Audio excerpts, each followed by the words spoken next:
నా పేరు doctor Saduddin Najmi. I'm consultant gastroenterologist at Renova Century Hospital, Banjara Hills. ఈ రోజు మనము మాట్లాడేది చాలా ఇంపార్టెంట్ టాపిక్, జాండిస్. జాండిస్ అనేది కామెర్లు, పచ్చ కామెర్లు చాలా ఇంపార్టెంట్ ప్రాబ్లం. ఎస్పెషల్లీ ఈ సీజన్ లో అనేది చాలా కామన్ ప్రాబ్లం. జాండిస్ ఆర్ కామెర్లు కానీ ఇది 6 టైప్స్ ఉంటుందండి, 6 రకంగా ఉంటుంది. సో దాంట్లో first 2 types food or water లో స్ప్రెడ్ అయ్యే జాండిస్ ఉంటుంది. ఇంకా 2 జాండిస్ బ్లడ్ లో ఇన్ఫెక్షన్ వస్తే జాండిస్ ఉంటుంది. ఇంకొక జాండిస్ లివర్ లో కానీ బైల్ డక్ట్ లో క్యాన్సర్ ఉంటే వస్తుంది. ఇంకా లాస్ట్ జాండిస్ ఏంటంటే, జాండిస్ మన బాడీ నుంచి బయటికి వెళ్ళే దారి ఉంటుంది, బైల్ డక్ట్ అని, దాంట్లో బ్లాకేజ్ ఉంటే వస్తుంది. సో 6 టైప్స్ ఆఫ్ జాండిస్ ఉంటుంది. దాంట్లో ఏ రకంగా జాండిస్ అనేది దాని ముందు తెలుసుకోవడం చాలా ఇంపార్టెంట్. దాన్ని బట్టి ట్రీట్మెంట్ చేస్తే మనకి పేషెంట్ కి బెటర్ రిలీఫ్ ఉంటుంది. ఈ మధ్య ఏంటంటే చాలా మంది పేషెంట్స్ కి డోంట్ హ్యావ్ నాలెడ్జ్, ఆ జాండిస్ గురించి అంత నాలెడ్జ్ ఉండదు. సో వాళ్ళు ఏంటంటే హెర్బల్ మెడికేషన్ తీసుకుంటారు. హెర్బల్ మెడికేషన్ తీసుకుంటే చాలా చాలా డ్యామేజ్ ఉంటుంది లివర్ కి. సో మనం ఏంటంటే ఫస్ట్ జాండిస్ ఏ కారణం వల్ల వస్తుంది, ఏ టైప్ జాండిస్ ఉంది, దానికి ట్రీట్మెంట్ ఏంటి. సో 6 టైప్స్ లో ఫస్ట్ మనం మాట్లాడేది ఫుడ్ అండ్ వాటర్ లో స్ప్రెడ్ అయ్యే జాండిస్. దీంట్లో హెపటైటిస్ ఏ, హెపటైటిస్ ఈ అంటాము. ఈ 2 జాండిస్ ఫుడ్ అండ్ వాటర్ లో స్ప్రెడ్ అవుతుంది. ఇది ఇంపార్టెంట్ ఏంటంటే, ఈ రైనీ సీజన్ లో వాటర్ కంటామినేషన్ ఉంటుంది. వాటర్ కంటామినేషన్ ఉండడం వల్ల ఈ ఫుడ్ లో కానీ వాటర్ లో కానీ ఏదైనా స్ప్రెడ్ అయితే ఈ వైరస్ వస్తుంది. ఇది ఎట్లా ఉంటది, పేషెంట్ కి జ్వరం వస్తుంది, దాని తర్వాత కళ్ళు పచ్చగా అవ్వడము, యూరిన్ డార్క్ గా రావడము, అట్లాంటివి అవుతుంది. సో అట్లాంటివి ఉన్నప్పుడు కొంతమంది వరి అవుతారు. వరి అయ్యి వాళ్ళు లోకల్ ప్రాక్టీషనర్స్ దగ్గర వెళ్ళి హెర్బల్ మెడికేషన్ తీసుకుంటారు. ఈ ఫుడ్ అండ్ వాటర్ లో స్ప్రెడ్ అయ్యే జాండిస్ లో హెర్బల్ మెడికేషన్ కానీ మేజర్ మెడికేషన్ ఏం అవసరం లేదు.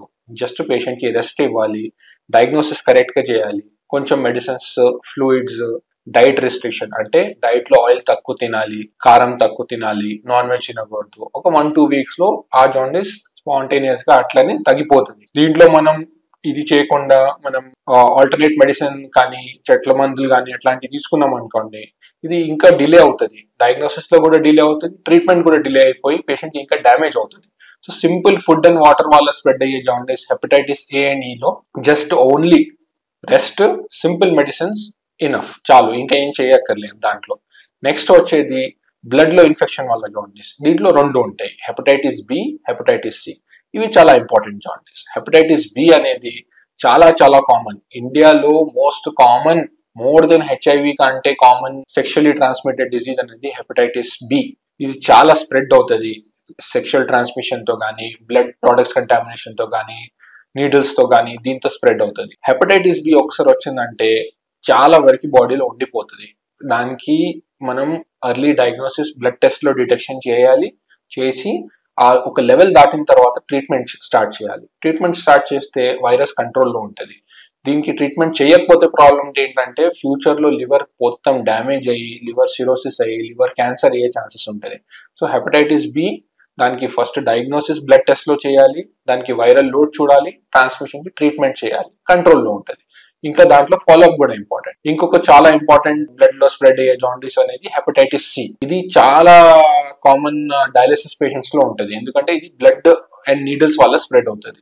సో డయాలిసిస్ పేషెంట్స్ లో కానీ, బ్లడ్ ట్రాన్స్ఫ్యూజన్ తీసుకునే వాళ్ళలో హెపటైటిస్ సి ఉంటుంది. దీనికి కూడా మంచి ట్రీట్మెంట్ ఉంది. ఈ మధ్య మంచి మెడిసిన్స్ వచ్చేసినాయి. దీనికి మనం 3 months ట్రీట్మెంట్ కోర్స్ ఇస్తే పూర్తిగా క్యూర్ అయ్యే ఛాన్స్ ఉంటుంది. దీనికి ట్రీట్ చేయకపోతే మళ్ళీ again liver failure, liver cancer, ఇవి అన్ని ప్రాబ్లమ్స్ వస్తాయి. సో ఈ 2 బ్లడ్ లో ఇన్ఫెక్షన్ వల్ల వచ్చే జాండిస్ కి very very important. Early diagnosis చేయాలి, తొందరగా ట్రీట్మెంట్ తీసుకోవాలి. ఇది తీసుకోకపోతే ఫ్యూచర్ లో చాలా ప్రాబ్లమ్స్ అవుతాయి. ఇది లివర్ పూర్తిగా డ్యామేజ్ అయ్యే వరకు దీంట్లో ఏం సిమ్టమ్స్ రాదు. స్టార్టింగ్ లో జస్ట్ పేషెంట్ కి ఏం సిమ్టమ్ ఉండదు, లోపల డ్యామేజ్ జరుగుతూ ఉంటుంది. సో అందుకే 6 months 1 year లో ఒకసారి ఎల్ఎఫ్టి చేయాలి, అల్ట్రాసౌండ్ స్కాన్ చేయాలి.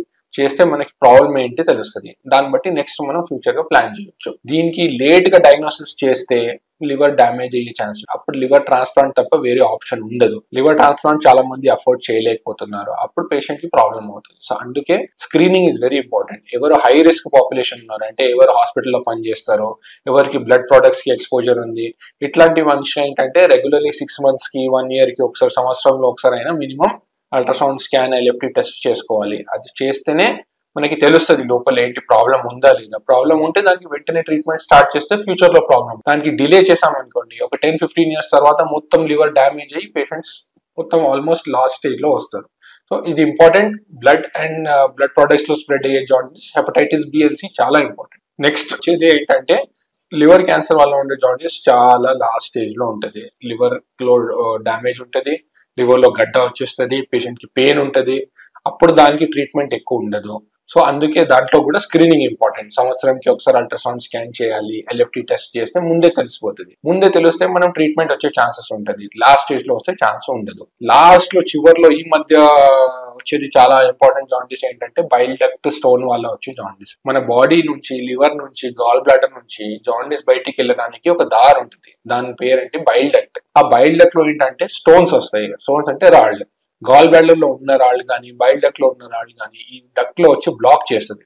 బ్లాక్ చేసినప్పుడు పేషెంట్ కి విపరీతమైన నొప్పి వస్తుంది, జ్వరం వస్తుంది. దాని తర్వాత ఏంటంటే పేషెంట్ హాస్పిటల్ కి వస్తే ఇప్పుడు స్కానింగ్ చేస్తే తెలుస్తుంది. ఈ జాండీస్ కి కూడా చెట్ల మందు కానీ అట్లాంటి ఏం పనికి రాదు. జస్ట్ ఏంటంటే first we have to endoscopy చేసి ఎక్కడ రాళ్ళు బ్లాక్ చేస్తున్నాయేమో ఆ రాళ్ళని తీయాలి. తీస్తే ఈ జాండీస్ రిలీఫ్ అయిపోతుంది, పేషెంట్ కి రిలీఫ్ వస్తుంది. సో కొన్ని జాండీస్ కి ఏం ట్రీట్మెంట్ అవసరం లేదు, కొన్ని జాండీస్ కి మెడిసిన్స్ పనిచేస్తాయి, కొన్ని జాండీస్ కి ఎండోస్కోపీ ద్వారా ట్రీట్మెంట్ చేయాలి, కొన్ని జాండీస్ కి ఆపరేషన్ చేయాలి.